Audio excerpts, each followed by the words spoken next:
नमस्कार दोस्तों, मैं हूं सोनी मेहुल और आज आपके सामने मैं फिर हाजिर हुआ हूं एक नया कंटेंट लेकर। आज हम बात करने वाले हैं जलियांवाला बाग के हत्याकांड के बारे में। तो दोस्तों, आज मैं इस वीडियो में आपको जलियांवाला बाग के हत्याकांड के बारे में पूरी डिटेल दूंगा, तो बने रहिए मेरे साथ इस वीडियो में। और अगर अब तक आपने मेरे चैनल को सब्सक्राइब नहीं किया है तो सब्सक्राइब करें, लाइक करें और बहुत ज़्यादा शेयर करें। तो आइए जानते हैं जलियांवाला बाग हत्याकांड के बारे में। तो जलियांवाला बाग हत्याकांड भारत के पंजाब में अमृतसर में स्वर्ण मंदिर के पास जलियांवाला बाग में 13 अप्रैल 1919 को बैसाखी के दिन हुआ था। रोलेट एक्ट का विरोध करने के लिए वहां एक सभा हो रही थी, जिसमें जनरल डायर नाम के एक अंग्रेज ऑफिसर ने अकारण ही उस सभा में उपस्थित भीड़ पर गोलियां चलवा दी, जिसमें से 400 से अधिक व्यक्ति मारे गए, 200 से अधिक घायल हुए और अमृतसर के डिप्टी कमिश्नर कार्यालय में 484 शहीदों की वहाँ सूची है, जबकि जलियांवाला बाग में कुल 388 शहीदों की सूची है। ब्रिटिश राज्य के अभिलेख इस घटना में 200 लोगों के घायल होने और 380 लोगों के शहीद होने की बात करते हैं। तो आइए जानते हैं इस घटना के बारे में पूरी डिटेल। तो 13 अप्रैल 1919 को बैसाखी का दिन था।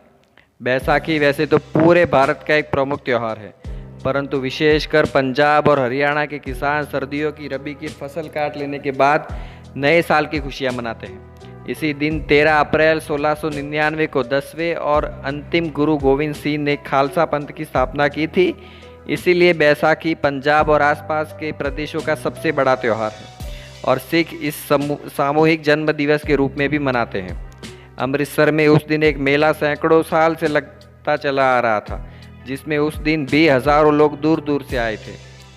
प्रथम विश्व युद्ध 1914 से लेकर 1918 के बीच में चला था, तो उसमें भारतीय नेताओं और जनता ने खुलकर ब्रिटिशों का साथ दिया था। तकरीबन 13 लाख भारतीय सैनिक और सेवक यूरोप, अफ्रीका और मिडल ईस्ट में ब्रिटिशों की तरफ से तैनात किए गए थे, जिनमें से 43,000 भारतीय सैनिक युद्ध में शहीद हुए।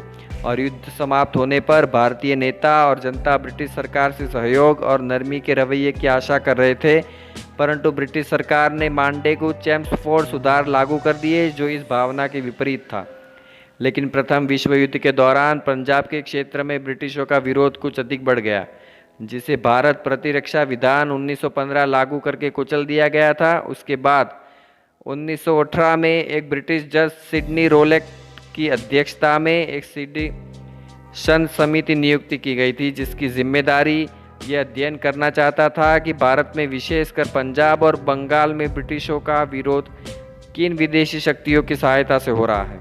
इस समिति के सुझाव के अनुसार भारत प्रतिरक्षा विधान 1915 का विस्तार करके भारत में रोलेट एक्ट लागू किया गया था, जो आज़ादी के लिए चल रहे आंदोलन पर रोक लगाने के लिए था, जिसके अंतर्गत ब्रिटिश सरकार को और अधिक अधिकार दिए गए थे, जिससे वह प्रेस पर सेंसरशिप लगा सकती थी और नेताओं को बिना मुकदमे के जेल में रख सकती थी, लोगों को बिना वारंट के गिरफ्तार कर सकती थी और उन पर विशेष ट्रिब्यूनलों और बंद कमरों में बिना जवाबदेही दिए हुए मुकदमा चला सकती थी। इसके विरोध में पूरा भारत उठ खड़ा हुआ और देश भर में लोग गिरफ्तारियां दे रहे थे। महात्मा गांधी तब तक दक्षिण अफ्रीका से भारत आ चुके थे और धीरे धीरे उनकी लोकप्रियता भी बढ़ रही थी। उन्होंने रोलेट एक्ट का विरोध करने का आह्वान किया, जिसे कुचलने के लिए ब्रिटिश सरकार ने और उनके नेताओं और जनता को रोलेट एक्ट के अंतर्गत गिरफ्तार किया और कड़ी सजाएं दी। इससे जनता का आक्रोश बढ़ा और लोगों ने रेल और डाक तार संचार सेवाओं को भी बाधित कर दिया। आंदोलन अप्रैल के सप्ताह में अपने चरम पर पहुंचा और लाहौर और अमृतसर की सड़कें लोगों से भरती रही। करीब 5,000 लोग जलियांवाला बाग में इकट्ठा हुए थे। ब्रिटिश सरकार के कई अधिकारियों को यह 1857 के गदर की पुनरावृत्ति जैसी परिस्थिति लग रही थी, जिसे न होने देने के लिए और कुचलने के लिए वो कुछ भी करने के लिए तैयार थे। आंदोलन के 2 नेताओं सत्यपाल और सैफुद्दीन किचलू को गिरफ्तार कर काला पानी की सजा दे दी गई और 10 अप्रैल 1919 को अमृतसर के उप कमिश्नर के घर पर इन दोनों नेताओं को रिहा करने की मांग पेश की गई, परंतु ब्रिटिशों ने शांतिप्रिय और सभ्य तरीके से विरोध प्रकट कर रही जनता पर गोलियां चलवा दी, जिससे तनाव बहुत बढ़ गया और उस दिन कई बैंक, सरकारी भवन, टाउन हॉल, रेलवे स्टेशन में भी आगजनी की गई। इस प्रकार हुई हिंसा में 5 यूरोपीय नेता नागरिकों की हत्या हुई और इसके विरोध में ब्रिटिश सिपाही भारतीय जनता पर जहां जहां गोलियां चलाते रहे, जिसमें से 8 से 20 भारतीयों की मौत हो गई। अगले 2 दिनों में अमृतसर तो शांत रहा, पर हिंसा पंजाब के कई क्षेत्रों में फैल गई और अन्य 3 यूरोपीय नागरिकों की हत्या हुई। इसे कुचलने के लिए ब्रिटिशों ने पंजाब के अधिकतर भाग पर मार्शल लॉ लागू कर दिया और बैसाखी के दिन 13 अप्रैल 1919 को अमृतसर के जलियांवाला बाग में एक सभा रखी गई, जिसमें कुछ नेता भाषण देने वाले थे और शहर में कर्फ्यू लगा हुआ था। फिर भी इसमें सैकड़ों लोग ऐसे भी थे जो बैसाखी के मौके पर परिवार के साथ मेला देखने और शहर घूमने आए थे और सभा की खबर सुनकर वहां जा पहुंचे थे। जब नेता बाग में पड़ी रोड़ियों को ढेर पर खड़े होकर भाषण दे रहे थे, तभी brigadier general Reginald Dyer 90 British सैनिकों को लेकर वहां पहुंचा और उन सब के हाथों में भरी हुई राइफलें थी। नेताओं ने सैनिकों को देखा तो उन्होंने वहां मौजूद लोगों से शांत बैठे रहने के लिए कहा। सैनिकों ने बाग को घेर कर बिना कोई चेतावनी दिए निहत्थे लोगों पर गोलियां चलानी शुरू कर दी और 10 मिनट में कुल 1650 राउंड गोलियां चलाई गई और जलियांवाला बाग उस समय मकानों के पीछे पड़ा एक खाली मैदान था। वहां तक जाने या बाहर निकलने के लिए केवल एक सांकड़ा रास्ता था और चारों ओर मकान थे। भागने का कोई रास्ता नहीं था। कुछ लोग जान बचाने के लिए मैदान में मौजूद एकमात्र कुएं में कूद गए, परंतु देखते ही देखते वहां कुआं लाशों से भर गया और जलियांवाला बाग कभी जलली नामक आदमी की संपत्ति भी हुआ करती थी। बाग में लगी पट्टिका पर लिखा है कि 120 शव तो सिर्फ कुएं से ही मिले। शहर में कर्फ्यू लगा था, जिससे घायलों को इलाज के लिए भी कहीं ले जाया नहीं जा सका। लोगों ने तड़प तड़प कर वही दम तोड़ दिया और अमृतसर के डिप्टी कमिश्नर कार्यालय में 484 शहीदों की सूची है, जबकि जलियांवाला बाग में 388 लोगों की सूची है और ब्रिटिश राज के अभिलेख इस घटना में 200 लोगों के घायल होने और 380 लोगों के शहीद होने की बात स्वीकार करते हैं, जिनमें से 337 पुरुष हैं, 41 नाबालिग लड़के और एक 6 सप्ताह का बच्चा था। अनाधिकारिक आंकड़ों के अनुसार 1000 से अधिक लोग वहां मारे गए थे और 2000 से अधिक लोग घायल हुए। आधिकारिक रूप से मरने वालों की संख्या 371 बताई गई, जबकि पंडित मनमोहन मालवीय के अनुसार कम से कम 1300 लोग मारे गए। स्वामी श्रद्धानंद के अनुसार मरने वालों की संख्या 1500 से अधिक थी, जबकि अमृतसर के तत्कालीन सिविल सर्जन डॉक्टर स्मिथ के अनुसार मरने वालों की संख्या 1800 से भी अधिक थी। मुख्यालय वापस पहुंचकर ब्रिगेडियर जनरल रेजिनोल्ड डायर ने अपने वरिष्ठ अधिकारियों को टेलीग्राम किया कि उस पर भारतीयों की एक फौज ने हमला किया, जिससे बचने के लिए उसको गोलियां चलानी पड़ी। British lieutenant governor Michael O Dyer ने इसके उत्तर में ब्रिगेडियर जनरल रेजिनोल्ड डायर को टेलीग्राम किया कि तुमने सही कदम उठाया, मैं तुम्हारे निर्णय को साध करता हूँ। फिर British lieutenant governor Michael O Dyer ने अमृतसर और अन्य क्षेत्रों में मार्शल लॉ लगाने की मांग की, जिसे वाइसरॉय लॉर्ड चैम्सफोर्ड ने स्वीकार भी कर लिया और इस हत्याकांड की पूरे विश्व भर में निंदा हुई, जिसके दबाव में भारत के लिए secretary of state Edwin Montagu ने 1919 के अंत में इसकी जांच के लिए हंटर कमीशन नियुक्त किया।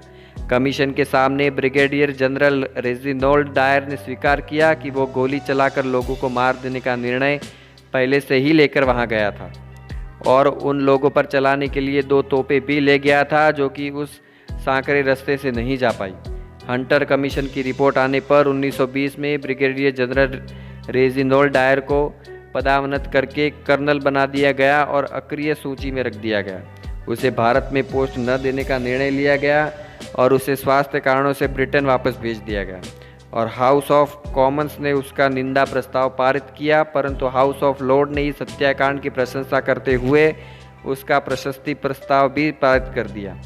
विश्वव्यापी निंदा के दबाव में बाद को ब्रिटिश सरकार ने उसका निंदा प्रस्ताव पारित किया और 1920 में ब्रिगेडियर जनरल रेजिनोल्ड डायर को इस्तीफा देना पड़ा और 1927 में प्राकृतिक कारणों से उसकी मृत्यु हुई, लेकिन अक्टूबर 1995 में इसे अलग जिला बना दिया गया। इस जिले का नाम स्वर्गीय उधम सिंह के नाम पर रखा गया।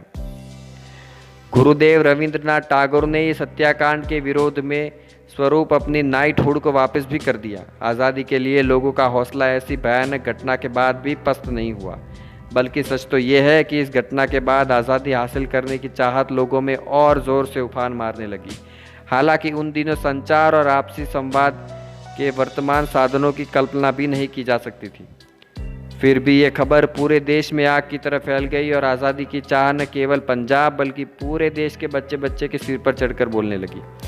उस दौर के हजारों भारतीयों ने जलियांवाला बाग की मिट्टी को माथे से लगाकर देश को आज़ाद कराने का संकल्प लिया और पंजाब तब तक मुख्य भारत के कुछ अलग चला करता था, परंतु इस घटना से पंजाब पूरी तरह से भारतीय स्वतंत्रता आंदोलन में सम्मिलित हो गया और इसके फलस्वरूप गांधी ने 1920 में असहयोग आंदोलन भी प्रारंभ किया। जब जलियांवाला बाग में हत्याकांड हो रहा था उस समय उधम सिंह भी वहीं मौजूद थे और उन्हें भी गोली लगी थी।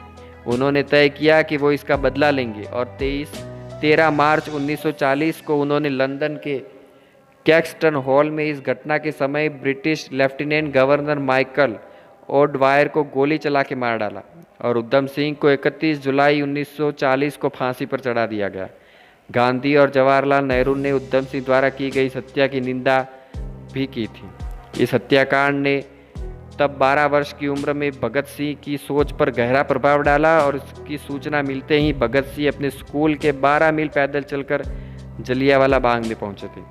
1020 में भारत राष्ट्रीय कांग्रेस द्वारा एक प्रस्ताव पारित होने के बाद साइट पर एक स्मारक बनाने के लिए एक ट्रस्ट की स्थापना की गई और 1923 में ट्रस्ट ने स्मारक परियोजना के लिए भूमि भी खरीदी और अमेरिकी वास्तुकार बेंजामिन पोल्क द्वारा डिज़ाइन किया गया एक स्मारक साइट पर बनाया गया और 13 अप्रैल 1961 को जवाहरलाल नेहरू और अन्य नेताओं की उपस्थिति में भारत के तत्कालीन राष्ट्रपति राजेंद्र प्रसाद ने इसका उद्घाटन भी किया और बुलेट की गोलियां दीवारों और आसपास की इमारतों में इस समय भी वहां दिखती है। जिस कुएं में लोग कूद गए और गोलियों से खुद को बचाने की कोशिश कर रहे थे वह पार्क के अंदर एक स्मारक भी वहां मौजूद है। राज्यसभा में 19 नवंबर 2019 को पारित होने के पश्चात ये विधेयक संसद से पारित हो गया और इससे पूर्व लोकसभा में 2 अगस्त 2019 को भी पारित किया गया। इस विधेयक के द्वारा जलियांवाला बाग राष्ट्रीय स्मारक अधिनियम 1951 में संशोधन किया गया और इस संशोधन बिल में जलियांवाला बाग राष्ट्रीय स्मारक अधिनियम के कांग्रेस के अध्यक्ष को स्थायी सदस्य के तौर पर हटाने का भी प्रावधान वहां पर है। तो दोस्तों आज हमने इस वीडियो में बात की जलियांवाला बाग के बारे में। तो मुझे उम्मीद है ये आपको वीडियो बहुत पसंद आया होगा। तो पसंद आया है तो लाइक करें, सब्सक्राइब करें और शेयर करें मेरे चैनल को। तब तक के लिए धन्यवाद। अगले नए कंटेंट वीडियो के साथ मैं आपके साथ फिर हाजिर होऊंगा। धन्यवाद।